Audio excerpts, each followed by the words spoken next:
Hey, my friend, and welcome to Aligned to Rise, the podcast for ambitious women who are ready to rise above their symptoms, release old limitations, and fully rise into their true power and potential. I'm your host, Alyssa Chavez, functional nutritionist, performance coach, and former endo and infertility warrior who knows what it's like to feel held back by your body and your beliefs. I've taken a journey of true healing from the inside out so that I can show up feeling great in my body, confident and unstoppable. And now I'm here to help you do the same. Through a blend of functional nutrition and deep mindset work, this show will empower you to reclaim your vitality, trust your intuition, and live unapologetically in your purpose. If you're ready to align your body, mind, and spirit so you can rise to your highest potential, you're in the right place. Let's rise, my friend. This show was created for educational purposes only and should not be used as a replacement for medical advice or treatment.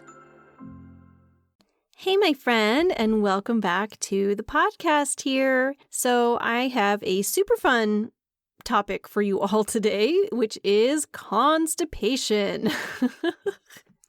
Okay, maybe it's not the most fun thing ever, but I will say that constipation is one of the most common symptoms that I see in clients. I see it all the time. Now, just so you know, if you're new to the show here or just new to me in general, we are going to get real comfortable with each other real fast around here because we're going to talk all about your poop and your gut and all of the symptoms involved in that. And we're just going to talk about all the things that isn't typically part of polite conversation, but is also super necessary to help people to really get to the bottom of what's going on in their bodies. In my line of work as a functional nutritionist, I talk about poop and your gut health and all the things every day. It's one of the most common things I work on with my clients. So let's dig into the world of constipation and, most importantly, what to do about it. So what does constipation really mean? Well, if you poop less than once per day, if you find that it's difficult to pass your stool, it's hard to pass, you're straining a little bit, it takes more than 2 minutes to poop, or just the stool quality also. Is it hard? Is it lumpy? Does it kind of come out in hard little pieces? Those are all signs of constipation. Now, if any or all of those sounds like you, be sure to listen to this episode as you've already started, and be sure to stay tuned all the way to the very end because I've got a special something for you that you don't want to miss. So, today's episode is really just going to be a complete guide to constipation, from covering the basics to underlying causes that may be a little bit deeper that you may need to explore with a qualified practitioner. So, first off, let's dig into the basics of how to support constipation. Now, in this section that I'm about to cover here, this is the foundations that it's going to sound fairly simple, but also things that I actually see so many people miss and not doing in their day-to-day lives. And so I want you to really listen in to this part. Don't let yourself just tune it out and tell yourself that it's not important and you already know this stuff. Truly don't pass go until you've covered these basics, because I can't tell you how often covering these basics really does move the needle for people, even if you think you're already doing it. So, step one, when we're looking at the basics for supporting constipation, is going to be, of course, your hydration, drinking water. Now, I know this may sound simple, but again, I am always shocked at how many people are not actually drinking enough water. So, how do you actually make sure that you're staying hydrated enough? Okay, a few things here. As far as just a general place to start, figuring out how much water that you need to drink, an excellent starting point is figure out how much you weigh. on average, and take that weight and divide it in half. So let's say you weigh 140 pounds. You divide that in half, that would take you to 70. So a good starting point would be to aim for drinking about 70 ounces of water each day. So half of your body weight in ounces is a good general guideline. Now, of course, there's individuality to that. If you live in a super hot climate, or maybe you live in high altitude, or maybe you're just super active and moving and sweating a lot, or something that may require extra hydration, you may need to up that amount, but that's a good foundation to start with. Now, the other important piece that so many people miss: you can't just drink water by itself. Hydration really means that you're drinking water plus electrolytes. You've probably heard of electrolytes before. It's become a little bit of a buzzword out there. There's so many different electrolyte powders and things. I will say that many of them are not very good quality. A lot of them have additives and sugar and things that we don't really want. But the very, very simple way to do this, to add some minerals to your water, is simply to get some salt. And I'm not talking just your typical traditional table salt, but a true mineral salt. My favorite that I know I've talked about before is called Redmond's Real Salt. That's a brand. I have no affiliation. I simply like them. This is what I use at home. And I'll put just a small pinch, like a tiny pinch of that in my water every time I pour myself a glass or a bottle of water. So that can be a good go-to. Another thing, especially if you're really struggling with constipation, kind of to up-level that even a little bit more, is to get some trace mineral drops. There's several companies out there that do that. The first one that comes to mind for me is called Concentrace. They make some trace mineral drops. I know Body Bio also makes some trace mineral drops. There's different options, but sometimes just adding those minerals to your water can actually help you to absorb the water, be able to use it in the place that you really need to use it, so that you're actually hydrating your body and not just pouring water in and then right back out. So that's foundation number one for constipation, is making sure that you are well hydrated. All right. Piece number two, when it comes to hydrating your body well, is taking a look at your diet. Now, there's a few pieces when it comes to diet. Definitely taking a look at just your overall diet. If your diet is really high in processed foods, high in unhealthy fats, maybe just high in fat in general. If you're not digesting fats well, we're going to talk about that in a little bit. Definitely things to consider. Just focusing, we're not going to go super deep into diet today, but focusing on mostly eating whole foods, just real food is the primary source of your diet. And included in that, that's going to be really important for moving things along with constipation, is going to be fiber. Now, you've probably heard this before. However, I feel like most people, when they think about fiber, they think about those little, packets of powder that you pour into water. Now, there's a time and a place for fiber powders. It's something that I use sometimes in my practice when people need extra support. But what I'm really talking about here today is dietary fiber. So it's the food that you're eating, which fiber is really going to come from plant matter that you're eating. Your fruits, your vegetables, some legumes and things like that have fiber. That's really where your fiber is going to come from. So if you are eating a wide range of vegetables in particular, but also fruits and even some seeds and things like that are great to add in there.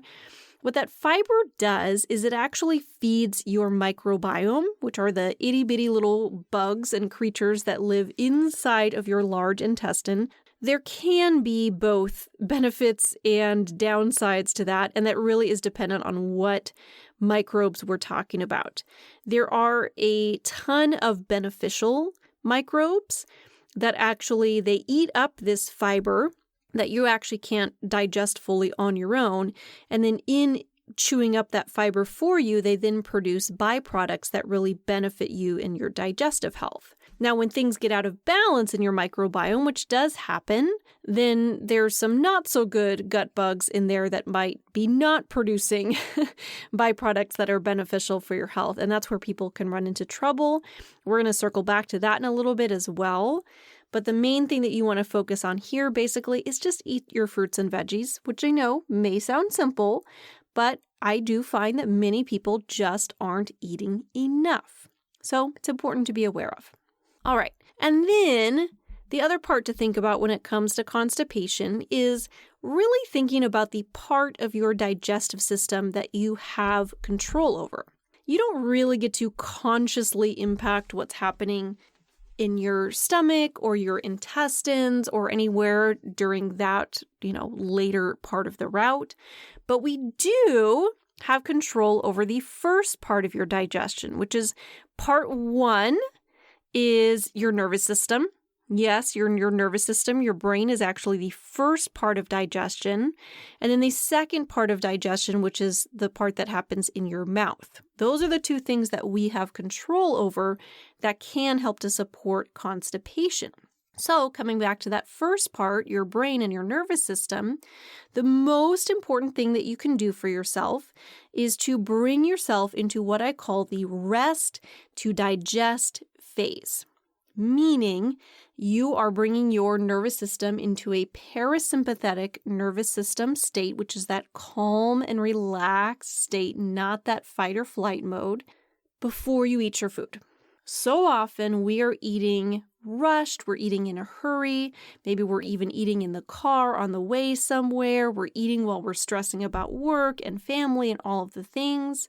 But that's not doing your digestion any favors. What I want you to try instead is simple as this. Sit down when you're going to eat. That's priority one.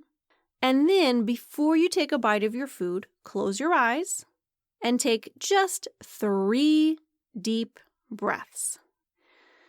And with that, just let your muscles relax a little bit. Let your mind start to soften just a little bit. So you're bringing yourself into a calmer state. Because your body cannot digest unless it's in that parasympathetic state. So sometimes when we're constantly in fight or flight mode and then just ingesting food in between, you're just not going to be breaking down foods well. And secondly, although this really ties into the first thing, there's a nerve called your vagus nerve. And that nerve starts in the back of your skull, and then it runs down through your torso, through your digestive tract, and basically tells those digestive organs when to turn on and off. And that nerve moves in response to your brain. Of course, that sends out signals to the entire nervous system, but it also requires that calm, relaxed state in order to function properly. And we need that in order to digest well so that your food can be broken down well so that we can keep things moving along and not get blocked up at the end of the digestive tract. It all starts from the very beginning, not just at the end. And then we talked about the mouth. Here's the other part that so many people are missing. Do you actually chew your food thoroughly? Again, so many people don't. So many people kind of put food in their mouth, maybe chew it a few times and then swallow. What I want you to do is chew your food thoroughly, meaning you're going to chew about 25 to 30 times per bite, or until your food is about the consistency of a smoothie. Do that before you swallow, because that way you're making sure that your food is being physically broken down before it gets to your stomach through the use of your teeth, and you're also allowing the food to mix with your saliva, which has some wonderful enzymes in there. And also, you are, by simply tasting your food as you chew it, you are sending signals down to the rest of your digestive tract as to what's coming. Because by tasting, your digestive system can then start to understand, is there fat in there? Are there carbohydrates in there? Is there protein in there? And can start to get the proper digestive juices firing so that everything can move smoothly further down the line. Okay? So those are your basics: hydration, fiber/diet, and number 3 is the part of digestion you can control: rest to digest and chewing thoroughly. So again, if you don't have all of those bases covered, don't pass go until you do. Because the rest of the stuff that I'm going to talk about just isn't going to really matter until you've covered those bases. So that's top priority for you. If, however, you're listening and you do have all of that covered, or maybe you just need a couple of small tweaks and you know what to do, great. Then these next things that I'm going to list out are going to be the next pieces to investigate. So, number 1 is taking a look at your upper GI digestive health. So, we talked about how to bring yourself into that rest to digest phase and then chew your food thoroughly. Now you've done all that, and once that's done, then your stomach starts to take over. In order for your stomach to do its job well, it needs to have the proper enzymes. It needs to have enough stomach acid. Yes, I said enough, not too much. Not enough is actually a way bigger problem than having too much. And it needs to be able to break things down well. In addition to that, you need to have some good bile flow going on. So bile is the digestive juice that is produced in the liver and then stored and released by the gallbladder. And what that bile does is it is like nature's lubricant for your stool. It helps to break down fats and keep things moving. So when you have all of those pieces going on, you have enough enzymes, you have enough stomach acid, you have enough bile flow, then food can be broken down the way that it needs to. Your food can move along more easily through your digestive tract, and it just sets you up for success further down the line. Now, how would you know if you need any of that stuff?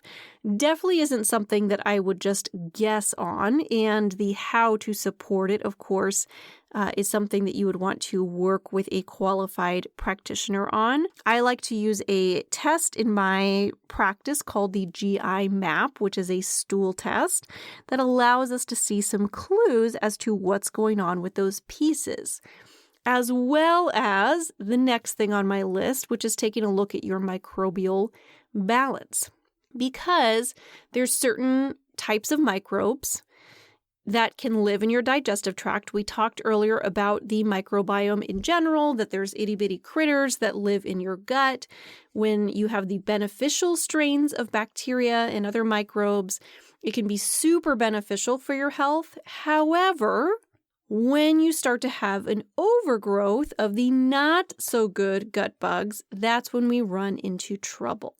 So some of those can include bacterial overgrowth, yeast overgrowth like candida, parasites. There's even certain types of bacteria that live in the small intestine where they really shouldn't be living and can produce methane gas, which can contribute to bloating and things like that as well, but also can just kind of slow down your motility and make it harder to poop. So again, I check for all of that with that GI map test, with the exception of the small intestine stuff going on. A SIBO test, small intestinal bacterial overgrowth test, can check for that. But definitely starting with the GI map is an excellent way to go. Now, a couple of the other pieces, those are some of the things that can happen within the digestive tract.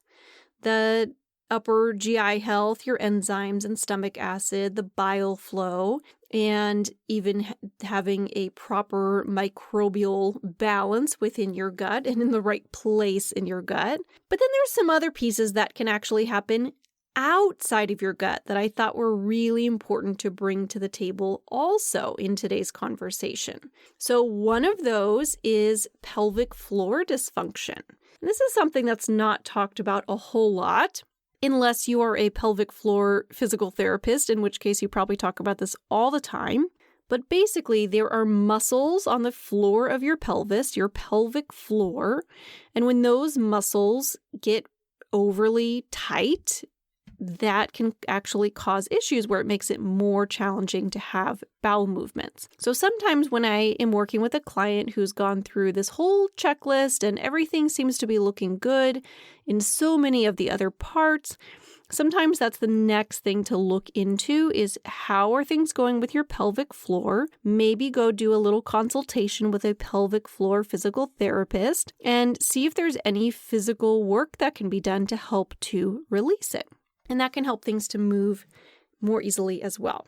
And then finally, and this piece, I know I'm talking about it last, but I truly believe that it's one of the most important pieces of the puzzle, is actually taking a look at your emotional health. So I want you to take a moment, if you are able to at this present moment, even close your eyes. If you're driving, I don't recommend.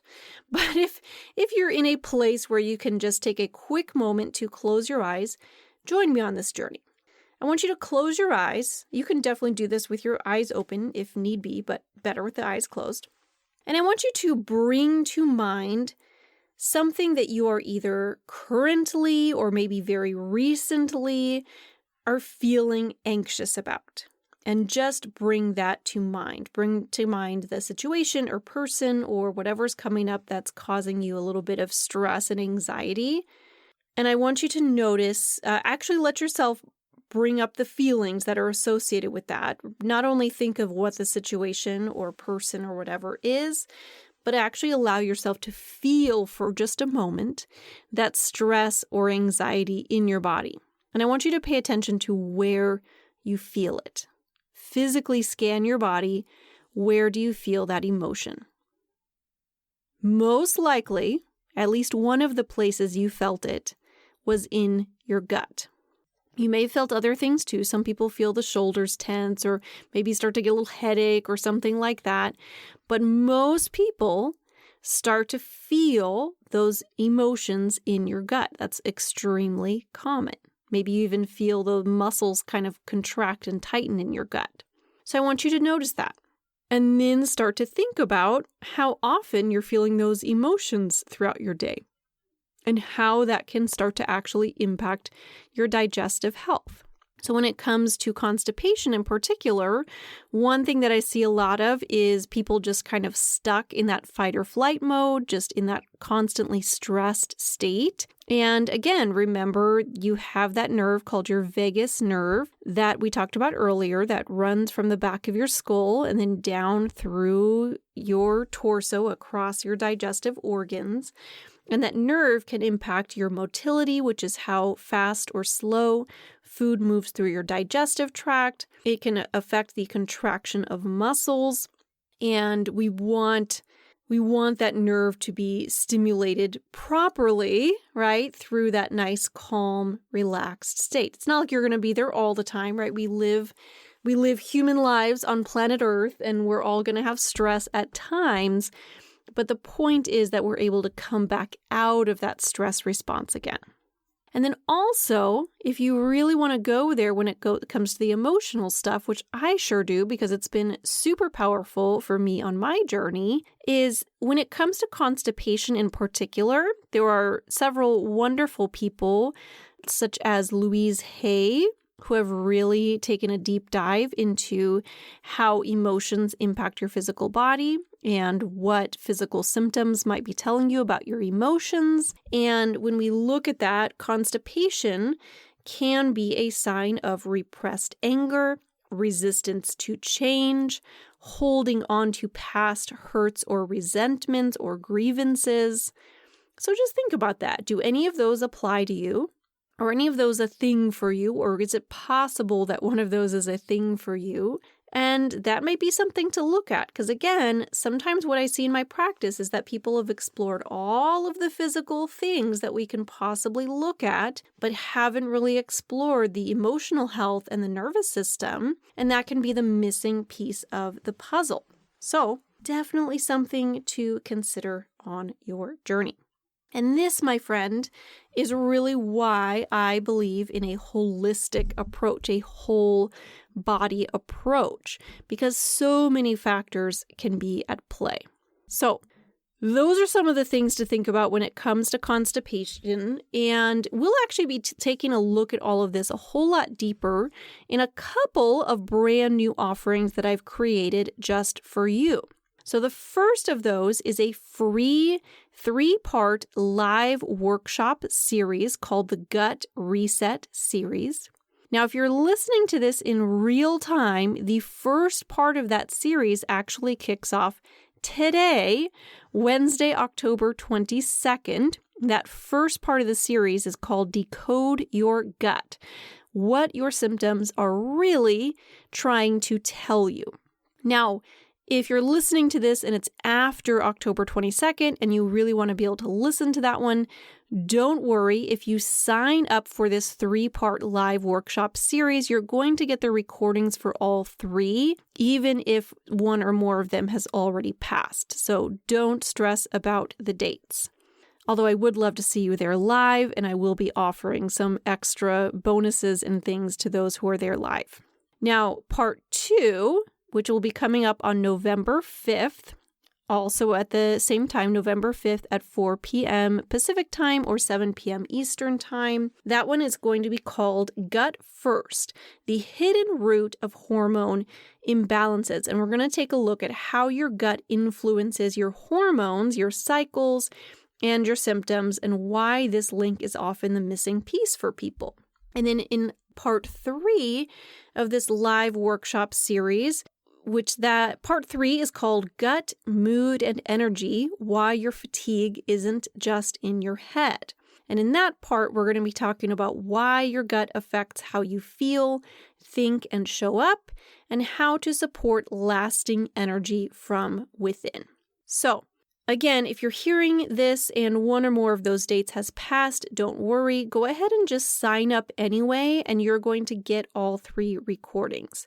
But again, I do highly recommend joining live when you can, because there will be some special time-sensitive bonuses that will be offered, especially for those of you who are there live. So if you'd like to join that, head on over to alignedtorise.com/reset. That's alignedtorise.com/reset. I will link to that in the show notes. And then, because we just can't get enough support for our guts, I will also be offering a brand new 8-week group program starting up in January called the Aligned Gut Reset.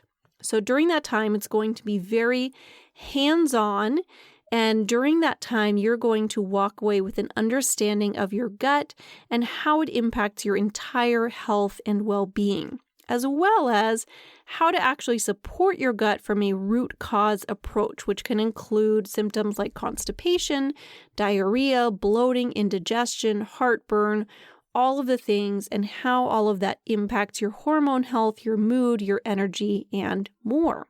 And cool thing too, with that group program, the Aligned Gut Reset, there will be an option to add on, this is like the VIP option, where you can add on a GI map stool test, which is that functional test that I mentioned earlier to actually see what's going on in your gut, and a consultation with me along with that.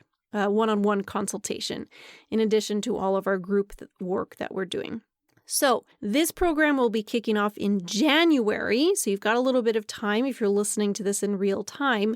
However, I'm going to be I'm currently looking for a small group of beta testers to join in this 8-week group program at a one-time only, deeply discounted price.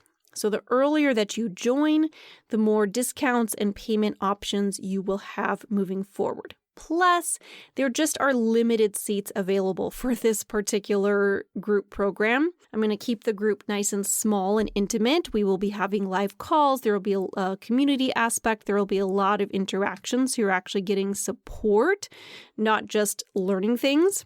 And that way there's accountability, and we can support each other through it and all of that. So I would love to see you there. I would love to have you be a part of it. Go ahead and check that out and join us at www.alignedtorise.com/alignedgut. That's alignedtorise.com/alignedgut if you'd like to be in that first group. The link to that will be in the show notes as well. Now, while this will be the first group program, this is the same work that I've been doing with one-on-one clients for years. I'm simply scaling it in a way that is going to help more people to get to the root of their gut issues. I know that the one-on-one work is not necessarily accessible to everyone, and that's okay. But I wanted to create a group program where we can really utilize everything I've learned in all of my years as a functional nutritionist and be able to put all that together as a group. So, looking forward to it. Can't wait to see you in there, my friend. I hope you have a wonderful rest of your day, and we'll talk soon. Much love. Thank you so much for tuning in to Aligned to Rise. If this episode spoke to you, take a moment to share it with a friend who needs this message too. And then don't forget to hit subscribe so you never miss an episode. I'll see you next time, my friend. Let's rise together.